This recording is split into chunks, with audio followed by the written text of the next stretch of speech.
Константин Константинов е роден през 1985 г. в град Пловдив.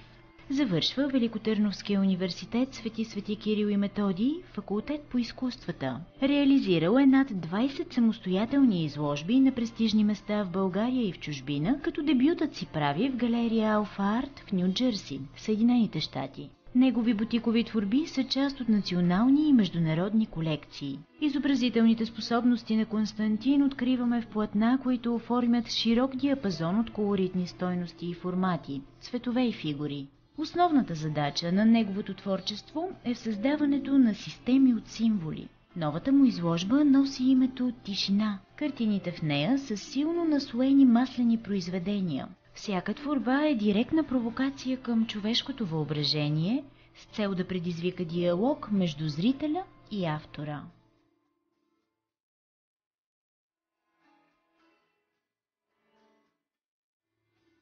Екипът на предаването «Другото лице» гостува в галерия Viva.com Art Hall, където среща зрителите на предаването с Константин Константинов. Ти откри твоята изложба, която носи името «Тишина». Какво символизира тишината за теб? Тишина първо е кръстена на една от творбите, единствената монохромна творба в експозицията.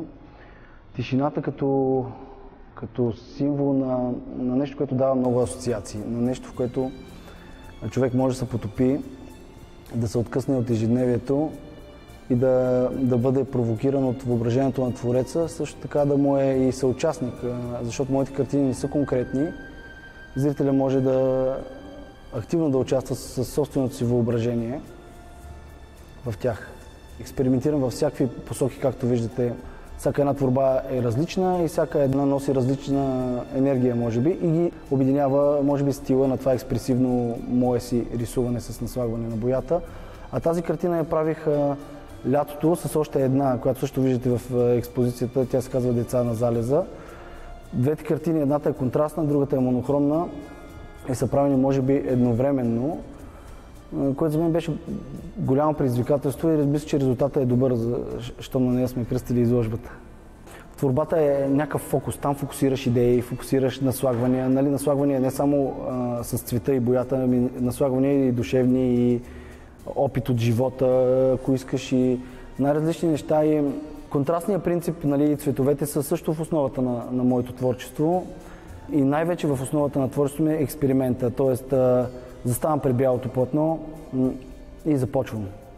И с времето и с опита вече така усещаш къде се намира, защото една творба в началото си може да дава 1000 асоциации. Твореца трябва да избере една от тези и да я развие. И да я докара така, че да се получи картината. И аз ще се върна малко на тишината. Все пак аз би го казал така, тишина, за да чуем и да усетим свободата. Защото картините трябва да носят на човек свобода, Твореца трябва да е носител на свобода и те да въздействат по този начин. Казваш, заставам пред бялото платно и започвам.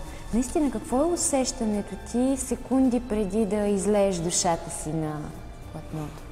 Усещаш се свободен, усещаш, пак казваме, че с времето и особено върху големите формати, които се виждат в изложбата, аз лично се чувствам много добре. Обичам големия формат, обичам да провокирам себе си, да търся във всякакви посоки.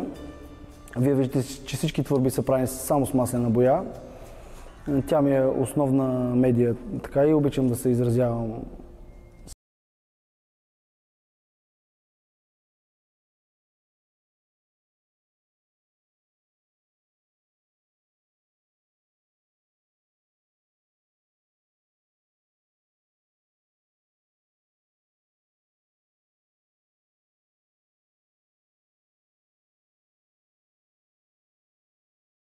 Творчеството ти можем да открием в една от картините, която носи името «Състояние».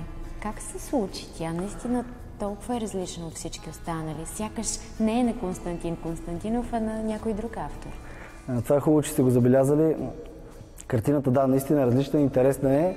Всъщност е направена от две платна. Едното е рисувано през 2011 година, другото е рисувано преди една година.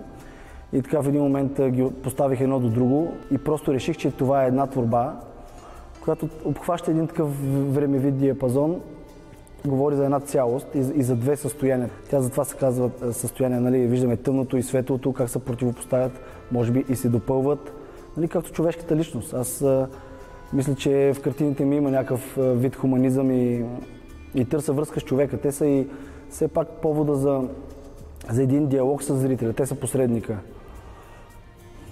Можем ли да кажем, че това е творба с две лица, която по един или друг начин преплита доброто, злото, черното, бялото, тази вечна дилема? Точно така е. Тя е, може би, две лица на един образ. Събрано, нали, тъмното, светлото, както ние хората сме доста противоречиви личности. Това го има в картината. В моето творчество също е залегнал абсурда. Аз казвам, че когато има нещо абсурдно на платното в творбата, тогава получавам усещането за тази картинност и разбирам, че творбата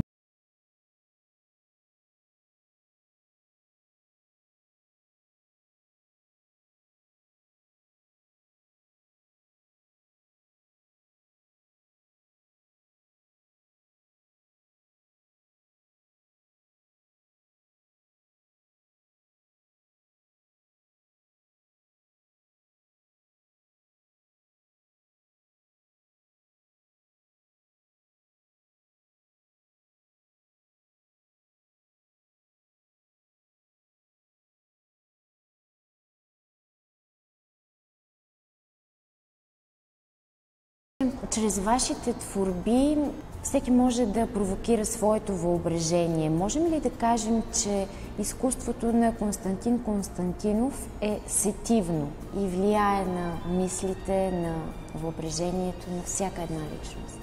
Надявам се да е така и да, целенасочено го търся. Трябва да е сетивно, трябва да кара хората да излезнат от нормално си ежедневно състояние и да се потопат в този свят на въображението. И, както говорихме малко по-рано, да станат дейни участници в творческия процес и да бъдат вдъхновени. Как и кога идва вдъхновението на Константин Константинов? Какво може да те провокира да грабнеш четката и да излееш душата си на бялото платно? Вдъхновението може да дойде от всякъде, може да дойде и от изкуството. Тук може да цитираме Илия Бешков, който казва: изкуство се ражда от изкуство. И при мен е така, когато гледам една хубава изложба на друг автор, това може да ме зареди с творчески заряд и да рисувам. Също така в експозицията вие виждате картината "Съня на Ая". Това е дъщеря ми, която се роди преди близо 9 месеца и която за мен е голямо вдъхновение. Рисувам по повече.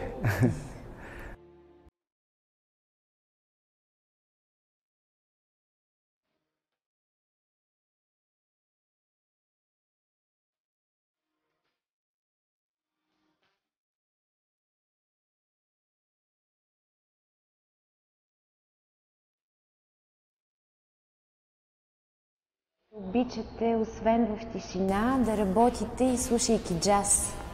Така ли е? Така е, да. Имам един грамофон в студиото.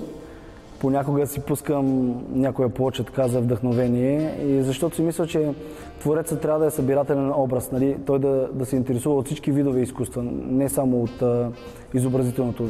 Да кажем, на мен е много любимо да чета поезия или да слушам джаз, или не само джаз, хубава музика, която в мен преплита емоции и различни усещания, които после на платното се появяват. Намирате муза в творческата афера между мелодичните звуци и тишината. Кое ви помага повече да се концентрирате? Експерименталния джаз или абсолютната липса на шум? И двете са много важни. Тишината е основата. Рисувам понякога в пълна тишина. Друг път има и моменти, когато слушам музика, може би си пускам музика, когато картината вече е към финала, когато вече е абсолютната забава да я довършиш така. Но тишината е в основата на работата ми. Експерименталният джаз също е много експресивен. Виждате в платната, че някъде е хвърчало много боя.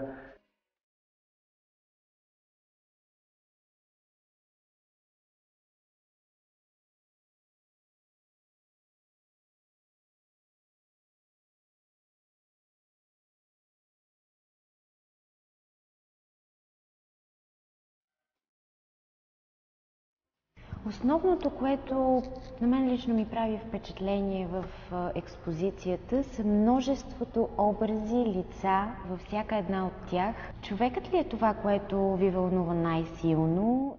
Ами аз, както вас, търся другото лице и постоянно се променят. В основата на творчеството ми са фигурите, лицата, главите, които ги променям, моделирам, премоделирам, разчупвам ги във всякакви посоки. Искам да държа връзка с хората и да ги вдъхновявам. Много е важно да, както мен ме вдъхновява доброто изкуство, моето изкуство да вдъхновява хората, за да, ако искате, за да си вършат по-добре работата или да се чувстват по-добре.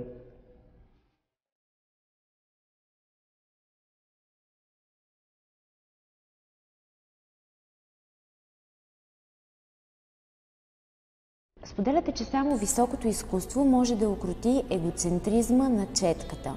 Смятате ли, че чрез изкуството можете да изразите най-добре себе си и показвате една ваша непозната страна? Разбира се, че смятам. Като казахте за четката, все пак тя е в женски род. Ние знаем, че жените са малко по-трудни за укротяване и по-взискателни, разбира се. Мисля, че четката също е взискателна. И творец трябва да е отговорен към това, защото мисля, че в основата на моето творчество не бих го нарекал трудолюбие, бих го нарекал любов към това, което правя, защото аз прекарвам много време в студиото си и опитвам да се провокирам по всякакви начини, за да изкарам уникална творба. За мен това е важно. Казвате, че четката, както споменахме, е в женски род и че е буйна, оперничева. Как успявате вие да я укротите или понякога я оставяте да твори на воля? Ами, нека се опитаме да го дефинираме така. Ако четката е в женски род, творецът е в мъжки, може би творбата, тя е в среден род и вече това е плода на взаимодействието между четката и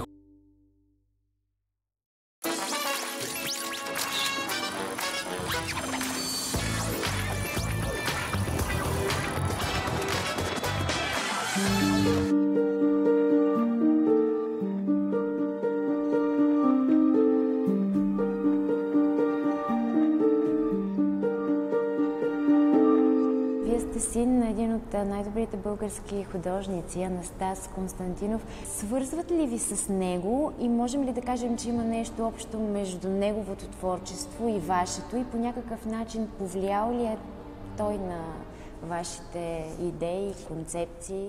Няма начин една такава голяма личност като Анастас да не ми повлияе, но взел съм от него, може би, или го носихме и двамата, го носим генетично, усещането към цвета. Той си имаше негови виждания, негови вдъхновения, голям художник. Аз съм бил и покрай четките и платната, но имало дълги периоди, примерно, в които не съм бил. Аз взех да рисувам, може би към 12-ти клас. Не съм учил художествена гимназия.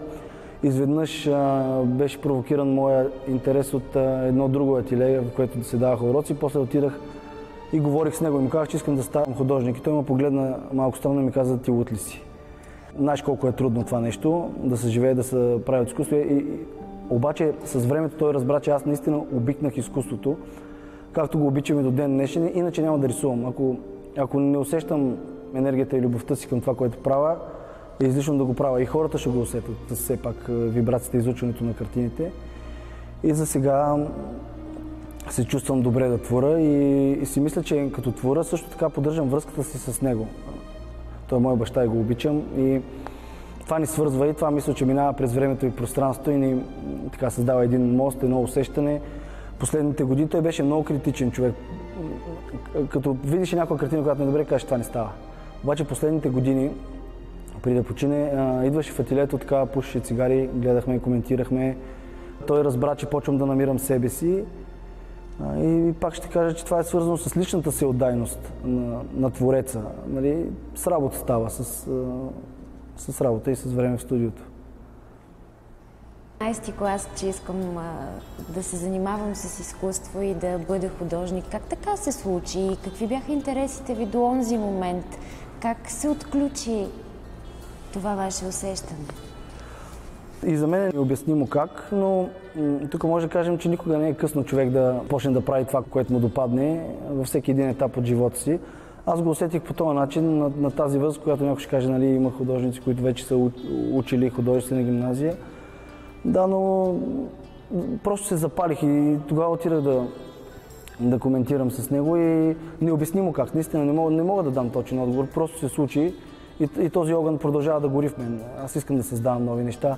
Вие виждате, че всяка нова изложба форматите на творбите се оголемяват и така до ден днешен си търся с боичките и четките и платното. Можем ли да кажем, че на този етап сте открили себе си? Кой е Константин Константинов тук, в тази тишина? Надявам се, че съм на прав път. Ако съм го открил, това значи да не се съмнявам в себе си. Ако няма момент на съмнение, няма как да се развивам. Тоест трябва да има моменти на колебание, на несигурност, нали, след това на намиране на творбите. Така че опитам.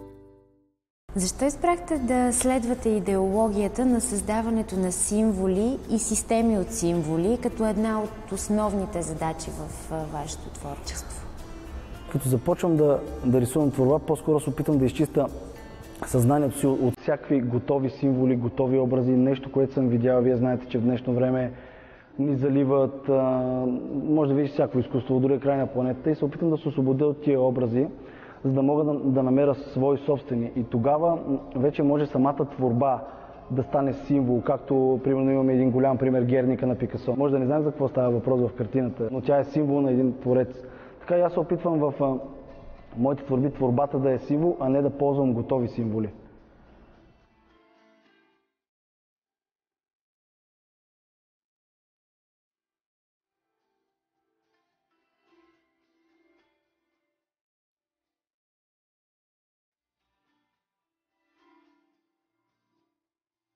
А кои са авторите, които най-силно са повлияли на вашия начин на работа, на вашия стил? Кои са художниците, които най-силно са ви вдъхновявали?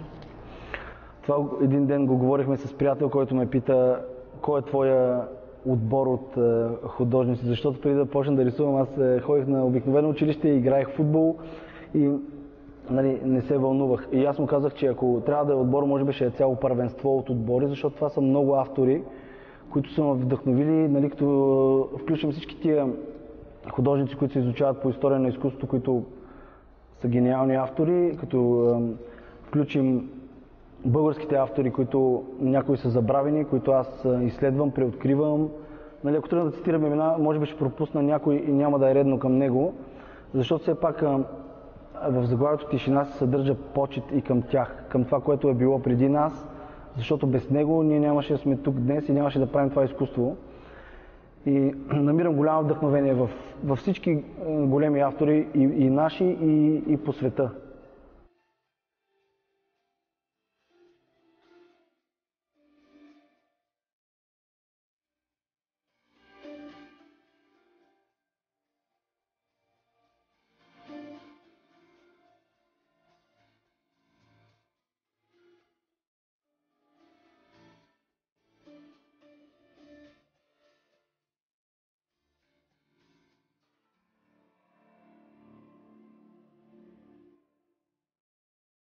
Работите и живеете в Пловдив. Водите ли дъщеря ви Ая в студиото и каква е нейната реакция, когато види вашите платна? Да, тя идва няколко пъти в студиото. Ами тя още е малка, но реагира, подскача, маха с ръце, така, радва се. Тук имаме една картина, която се казва Съня на Ая. Тя е посветена на нея. Нали, така, тази с най-детско излъчване, с игрив цвят и така. Тя носи името Сънят на Ая. А понякога случвало ли ви се да сънувате вашите картини и събуждайки се да ги пресъздадете на бялото платно? Може ли в съня ви да се роди картина?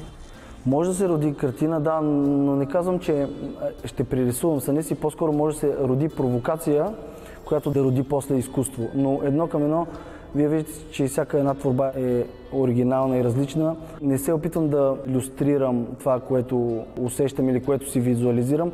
Мисля, че творбата се ражда, че тя не се измисля. В даден момент с работата и с правенето на една картина, тя се случва и се ражда.